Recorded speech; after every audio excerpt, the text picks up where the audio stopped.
What's up, everyone? Welcome in to Mike and Ed's Barbecue, home of the Glenwood Coaches Show. I am with head coach Ryan Nelson. Coach, thank you so much, as always, making time with us. Yep. I just literally got done stuffing my face with Mike and Ed's great barbecue sandwiches. But, Coach, learning experience happened last Friday night. I'll let you take over about that unique game against Wadley. Well, Thrift, always a pleasure to be here on Monday nights to see you and Rich, man. And Richard, thank you again for producing tonight, and good to see you back-to-back weeks, most importantly. There we go. But no, you're right. It was a learning experience for us over there last Thursday night, and a ball game. I think everybody and the Glenwood faithful and all of our team, we felt like that we had a chance to win the ball game. And anytime you're up 14-0 in those kind of conditions, you expect to win the ball game. So, we went over there and played hard. That's the one thing I'll say about our kids. The outcome didn't go our way in the second half. Right. Give Wally credit. They did play well in the second half or better than us. But, our effort was just phenomenal. And I can't say enough about our kids' will to win and the effort we showed. We go up 14-0 in the ball game, and, it was a very sloppy ball game over there. And we wasn't expecting rain in Wadley all the way up. We got a big-time shower down here in Phoenix City about 3 o'clock, so we thought we was going to travel a little north and pass by. Right. But, right before kickoff, I'd probably say an hour before kick, it flooded over there. So kind of changed a lot of things that we could do offensively. Obviously, when, who we are, kind of more of an RPO type team, and we like to throw the ball around a little bit.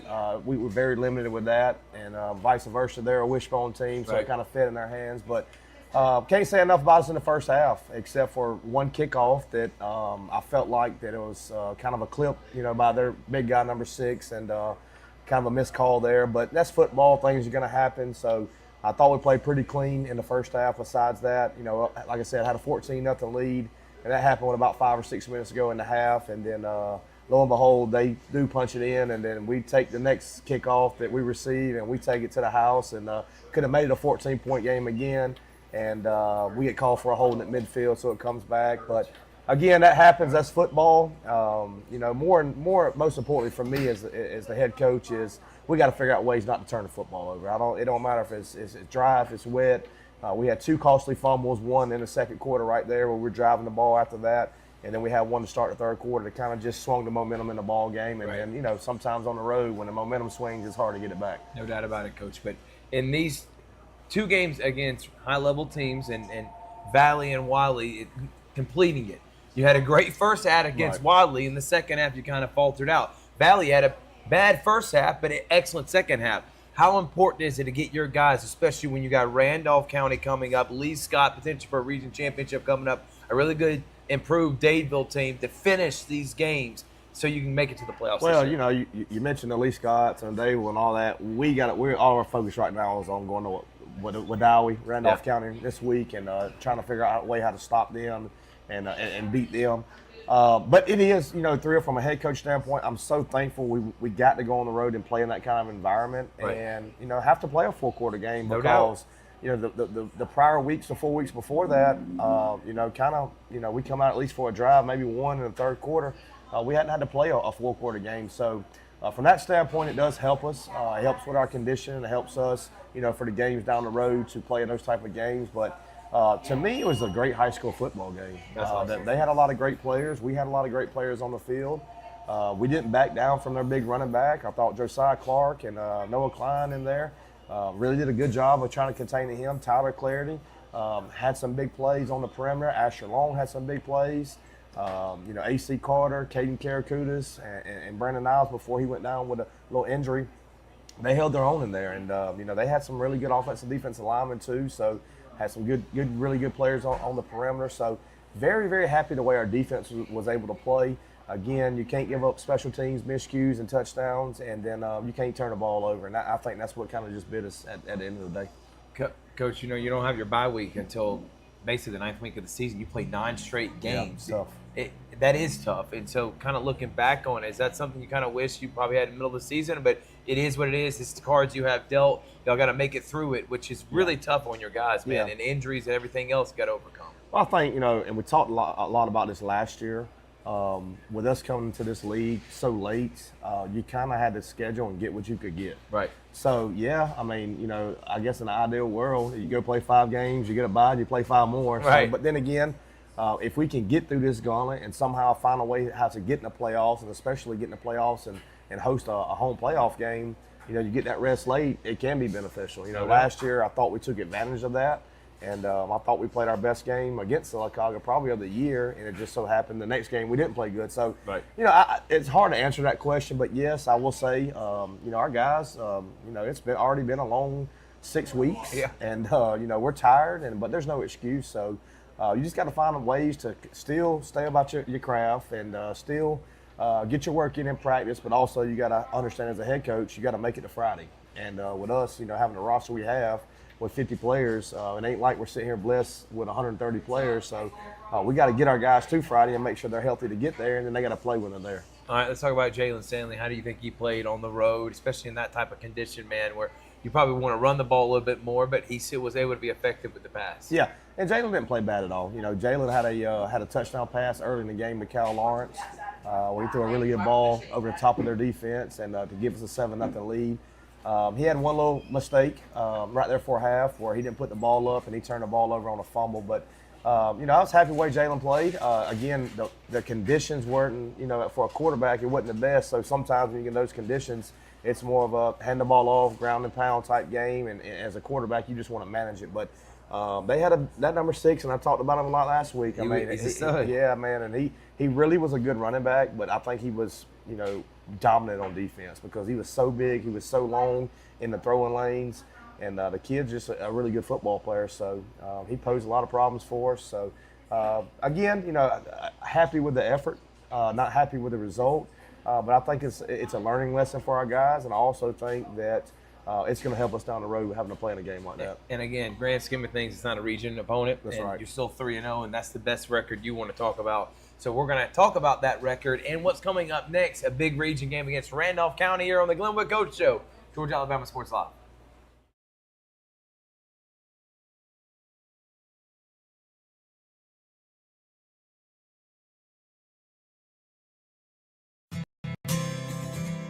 Houlihan serves fresh, handcrafted dishes made just the way you like them. Juicy burgers, sizzling steaks, crisp salads, and shareable appetizers set the table for every appetite. Relax with friends, celebrate special moments, or enjoy a casual night out. Houlihan's delivers great food, great drinks, and great times, with 2 locations in Columbus, downtown at the Marriott Hotel and on Sidney Simons Boulevard at the Doubletree Hotel. Georgia Alabama Sports Live wants to say thank you to Zaxby's for their continued partnership with us for over the last couple years since we started this. Your partnership has meant the world for us to give you premier coverage for all the local sporting events around the Chattahoochee Valley area. And specifically, I want to thank Judson Humphreys, my good friend, and the Phoenix City location, being with us from the very beginning, man. Absolutely. Well, we just appreciate what y'all do in the community for these student athletes, and we just want to be a part of it. Whether it's tailgating, parties, or you just want a quick bite to eat, come to the Phoenix City Zaxby's location and tell them Georgia Alabama Sports Live and Thrift sent you. Thank you again to Judson Humphreys and Zaxby's for our continued partnership on Georgia Alabama Sports Live.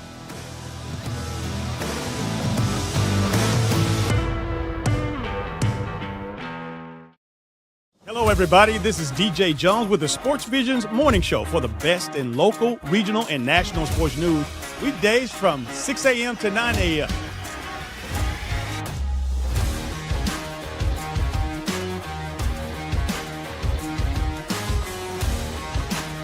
You can find the Sports Vision's morning show on Facebook, YouTube. Also, you can listen to us on Apple and Spotify by typing in the Sports Vision's morning show, and download the Sports Vision's radio app right now in your app store today. We are the only live and local sports talk show in East Alabama, West Central Georgia.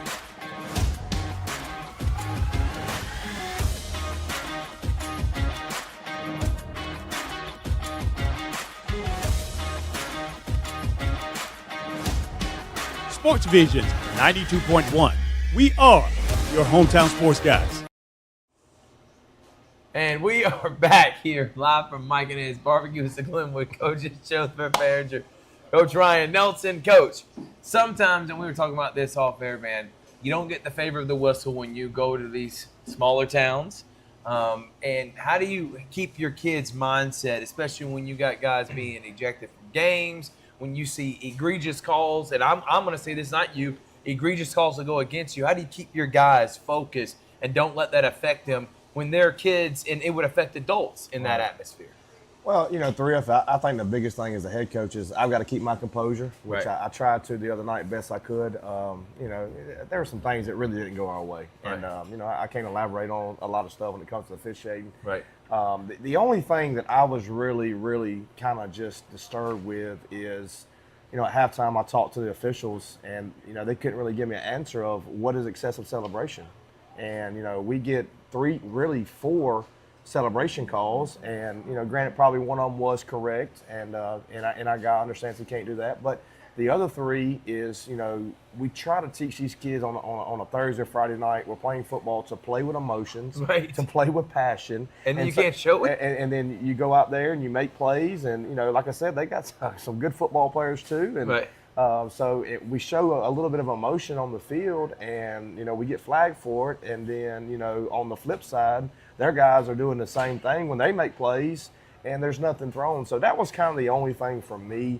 The game is going to be called the way it's going to be called. I can't control it. If they see holding, they don't see the block in the back, Right. things like that. But my biggest thing was the penalties about the personal fouls and about the celebration. And so we've kind of had to go back to the drawing board this weekend, Sunday and this morning also in our team meetings, and really just talk to our guys about, look, when you go on the road, it really is us against the world mentality, because this is the second game, because I didn't talk a whole lot about the Valley game either, but we got some calls in that game where I've never heard of in football. And so especially when it comes to a mouthpiece, you're getting called when you're moving chains and things like that in high school football. So, but it's just one of those deals where we got to go back on the road to the similar town, probably to the same association this week, and we have to overcome it, and we got to play better. That's the only thing I can say is we got to play better and overcome the penalties. Coach, a lot of people say when they come to Glenwood, they don't ever get any calls, and then I've seen literally pretty much my whole life, Glenwood never get any calls anywhere they've ever gone outside of being at the game at the Swamp.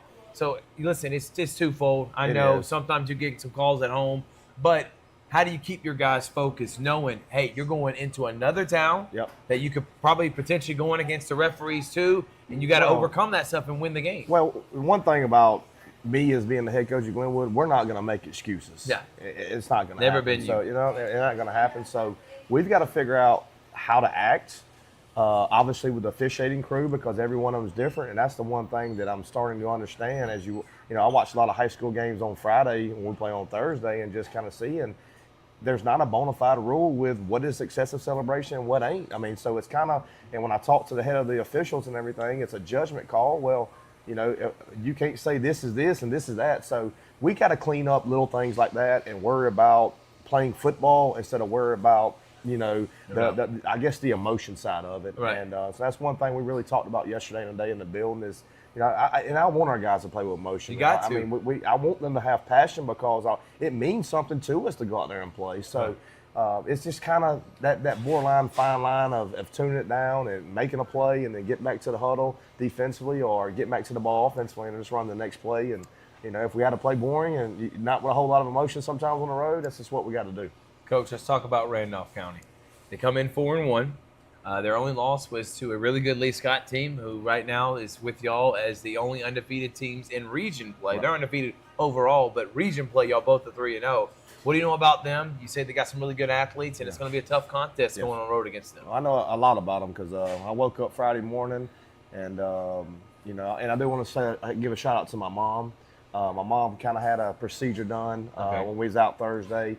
So she was in the hospital, and Mama, love you. and love you, Mom. Yeah. So but she's doing well. So I got up Friday and was able to kind of handle her and get everything good with her and get her situated. And I went straight to work about 4 o'clock on Friday, Randolph, and and I've been working on them all weekend. So it's just a game we got to go play well, and we got to go get us to 4-0, because if we can figure out how to go on the road and get to 4-0, that's going to put us in the playoffs, and that's a big time goal for me. When we went to this league 2 years ago, that I was told that for one, we couldn't win many very games, but there's no way we're getting to the playoffs. And last year we win the region, so if we can get back again in the second year, that's a big accomplishment for me. So it's going to be tough, though. They got, the outstanding running back. I think if anybody came to the game last year and saw us play them, they know exactly what I'm talking about. He's a very different kind of back than what we faced last week from Wiley, number 6. This guy is more of a smaller, shiftier, but he is as fast as I've seen at any level. And if he gets a crease, he's gone. Yeah. And so he can really, really run. They got the quarterback back. They got another running back back, and they got the 2 best linemen back. And 75 gave us a lot of problems last year on both sides of the ball. He's coming back, so we're going to have our hands full. And but like I told our kids, we got to figure out how to go play team ball this week, and figure out how us as Glenwood football can go down here and play our cleanest game of the year and go win a big time football game. Yep, and heading into the rest of this season and trying to finish out strong, we keep talking about the quarterback position. Okay, Stanley's been great. I was just asking the offensive line coach, is Clarity, how is his progression coming? Because either way, taking away nothing from Jalen Stanley, but it's also nice to have another weapon on offense you can utilize in some way, form, or fashion. That's right.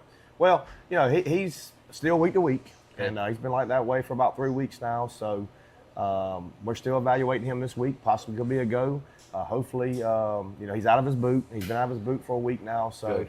Look, and I said this earlier in the year, we're going to need both of them to be successful, for our offense to be successful. Trey does pose a little bit more of an athlete back there for us that can run the ball.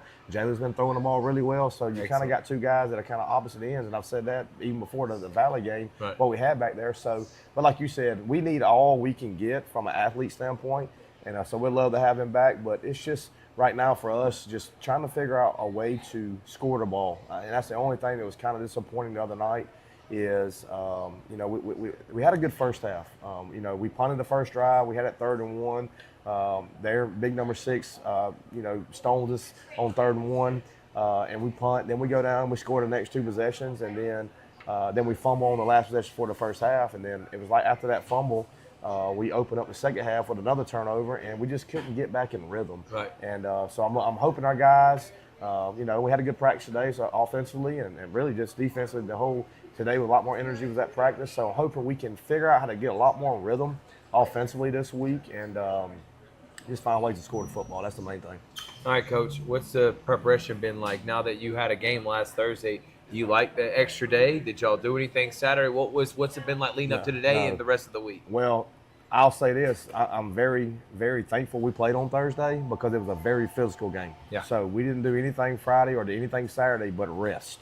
So thankfully we didn't have to play that physical game on Friday and only get 1 day rest and get back in the build on Sunday. So that's going to help us, that extra day of rest. I'm hoping it's going to help our legs and everything. And we got beat up last Thursday. We did. And if you would have been there, you would have saw it was a very, very physical ball game. And we just got to figure out, the preparation ain't going to change. Right. The way we practice and everything will be the same. So hopefully we just continue to find ways on both sides of the ball to play well. Right. And because I did think we played extremely well last week defensively.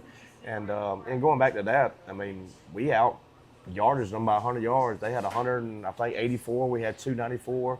It was our time possession was more than theirs. So when you look at the stats, it's kind of you feel like you should win the ball game when you look at the stats. But like I told our team, it's the turnovers and the special teams, and that was the biggest thing that we got to get cleaned up. And if we don't, it'll be a long night this Friday. Well, then those are the positives you can look from last week's game is the fact that you outgained them, you outrushed them, you did everything you were supposed to except just clean up the penalties. And I feel like those things can be cleaned up, man. They can be. You can't. Sometimes it's hard to out-execute people that just have more talent than you have enough talent. Right. You've shown that in every game you've been in. So you like now heading into what I call pretender or contender month. That's right. How do you feel about your team heading into the final month of the season? Well, I mean, we got to bounce back. So, I mean, you always, as a coach, worry, what's the morale of the team right now when you lose? Right. Like you said, and I try to preach our guys, it wasn't a region game. It was a battle, and we knew it was going to be a battle going down there. Anytime we play a game, you want to win, and I'm a very sore loser. I hate losing, and the kids know that, and I tell them that all the time when we lose. I'm not someone to be around when we lose. My wife ain't happy. My daughter ain't happy. Ain't nobody happy. I'm not happy because we put a lot of work, and the expectation is to go out and win every time we strap it up and play. So We just got to bounce back. That's the big thing I'm looking for from our guys this week is bouncing back. But like I said, most importantly, we got an opportunity to be 4-0 in the region. And if you can't get up and prepare, knowing we got to go back on the road and lock in and do everything that we can to take care of ourselves physically and mentally this week, then why are we even playing the game? Right. You know what I'm saying? So No doubt. why are we even showing up and doing all this work back since June and July? And why are you even playing football? Why are we coaching football? So it is a big ball game, and I do have high expectations. So, and I made it very known in our building. It's not do or die. It's not make or break. If we do come in and short in the stick, the season ain't over with. We're not in the playoffs, but it's a game. We need to go play well. We need to go win. Well, I'm cheering for the Gators going on against Randolph County, 8 p.m. Make sure to go out and support if you're part of the Glenwood family and help get these Gators to 4-0 in the region, Coach, which is a big deal for the Gators. And, again, widely, they have the longest winning streak in the state of Alabama. They're at 19 games in a row. They are the defending champions. Again, not a bad loss here. So, Coach, final message to the Glenwood community why they need to make the drive to Randolph County and cheer on your Gators. Oh, as always, just show up and support the kids. We're definitely going to need it. And, we're going to uncharted waters. I've never been here. I don't think Glenwood's ever been here.